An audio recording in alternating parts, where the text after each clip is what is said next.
නතුනි මෑත භාගී මගේ මතක හැටියට 1988 ඉඳලා ඔය ප්‍රශ්නේ තියෙනවා. ඔය ප්‍රශ්නේ නැඟුණේ දකුණේ. ඒ ප්‍රශ්නේ නිර්මාතෘවරයා මම හොඳට දන්න ස්වාමීන් වහන්සේ කෙනෙක්. ඒ කියන්නේ මාතර ශ්‍රීමංගල පිරිවෙනෙහි දීර්ඝ කාලයක් පරිවේනාධිපති භවයේ දරු පොල්හේනේ සෝමවංශ ස්වාමීන් වහන්සේ තමයි මේ ප්‍රශ්නේ ඇති කෙරේ. බොහෝම උගත් භාෂා 6ක් පමණ පරිපූර්ණට උගත් ස්වාමීන් වහන්සේ කෙනෙක්. අපි දකින්න කාලේ වය වෘදයි. ඒ ස්වාමීන් වහන්සේ වැඩ ඉන්න අහංගම මංගලාරාමයේ තිබුණ භාවනා පන්තියක්. මාස් පතායතන භාවනා පන්තියක් පැවැත්වෙනවා. ඒ භාවනා පන්තියේ පවත්වන්නේ මගෙන් උපදෙස් ලබාගත් උගත් මහත්මිය. ඒ තමයි වැලිගම සිටියේ චන්ද්‍රපාල ජයසිංහ මහත්මයා. වර්ෂයකට වඩා මාත් ඒ ස්ථානයට වඩම්මගෙන යනවා ඒ වගේ විශේෂ තැන්වලට. ඒ වසරේදී මැයි මාසේ 30 වෙනිදා ඒ භාවනා පන්තියට මාව එක් කරගෙන ගියා.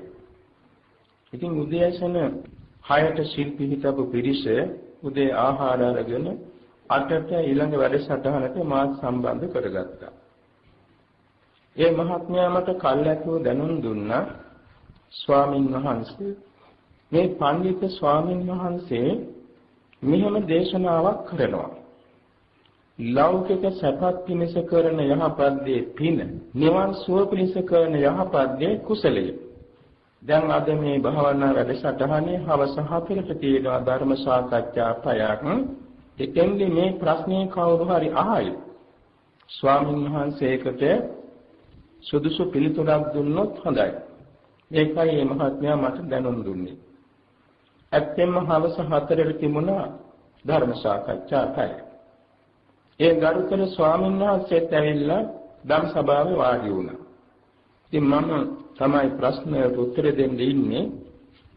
මම ආරාධනා කළ සිල් පිරිසට භාවනා ගැන, දහම් කරුණු ගැන ගැටළු තැන් සාකච්ඡා කරන්න මම අවසර දෙනවා කියලා. ඉතින් භාවනා ගැන සමහර කෙනෙක් ප්‍රශ්න ඇසුවා.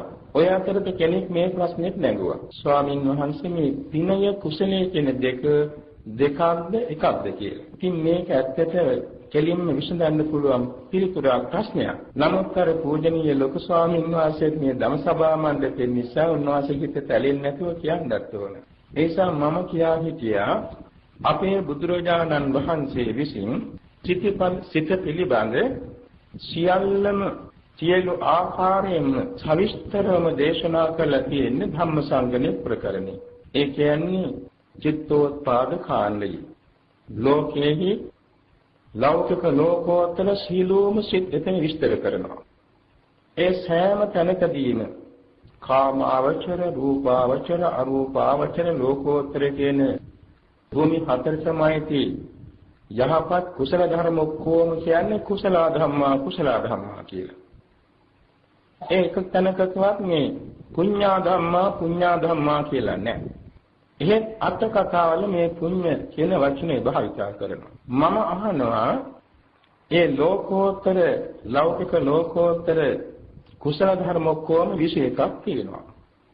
ඒ කියන්නේ දාන, සීල, භාවනා, අපචායන, වෙය්‍යාවච්ච, පත්තිදාන, පත්තාන මොදන, ධම්ම ශ්‍රවණ, ධම්ම දේශන, ditthුජ කම්ම කියන මේ සියලුම ආකාරයෙන් කරන සෑම යහපත් දෙයක් පාසා ඇති වෙන සිත් ඔක්කොම කුසල ධම්මා කියනවා. දස පාරමී කිව්වත්, දස කුසල කර්මපත කිව්වත්, සිව්බඹ විහෙරණ කිව්වත්, සතර සංග්‍රහ වස්තු කිව්වත්, කරණීය ධර්ම කිව්වත්, මහා මංගල ධර්ම කිව්වත්, බෝධිපාක් ධර්ම කිව්වත් හැම තැනම තියෙන්නේ ධ්‍යාන, විපස්සනා ඔක්කොම කුසල. එහෙමනම් යම් කිසි සිත් කොටසක් පුඤ්ඤා ධම්මා කියලා කියනවාද කියලා මම ප්‍රශ්නයක් කෙරුවා. එතකොට පඬිතු ස්වාමීන් වහන්සේ ඉස හොල්ලලා කියන ඒක නෙන්නම්. තේරුම් ගත්ත උන්වහන්සේත් එහෙම සිත් කොටසක් වෙන් කරලා නැහැ. පස්සේ මම මේක පැහැදිලි වෙන්න නිදසුනක් ඉදිරිපත් කළා. අපි රාත්‍රී කාලේ අඳුරු වෙලාවට පහනක් දැල්වෙනවා. මේ පහන දැල්වීමේදී ක්‍රියාකාරී දෙකක් එකවර සිද්ධ වෙනවා. ඒ නිසා පහනට අපි නම් දෙකක් පාවිච්චි කරනවා. පහනෙන් සිදුවෙන ක්‍රියාකාරී දෙක පෙරපසු නොවි සිදු වෙනවා. එකක් එළිය පැතිරීම, අඳුර නැතිවීම අනික. එළිය පැතිරෙන අර්ථයෙන් එකම පහනට කියනවා පහන කියලා. දීපෝ, පදීපෝ, පජ්ජෝතෝ ඔය නම් පාලියෙන් කියනවා. අපි සිංහලෙන් කියන්නේ පහන. පදීපෝ කියන වචනේ තේරුම තමයි සිංහලෙන් පහන කියන්නේ. ඒ පහනටම අඳුර නැසන අර්ථයෙන් කියනවා තමෝනොද තම දර්ශී කියලා. තම කියන්නේ අඳුර. තමෝනොද කියන්නේ අඳුර නැසන. තම දර්ශී කියන්නේ අඳුර නැසන.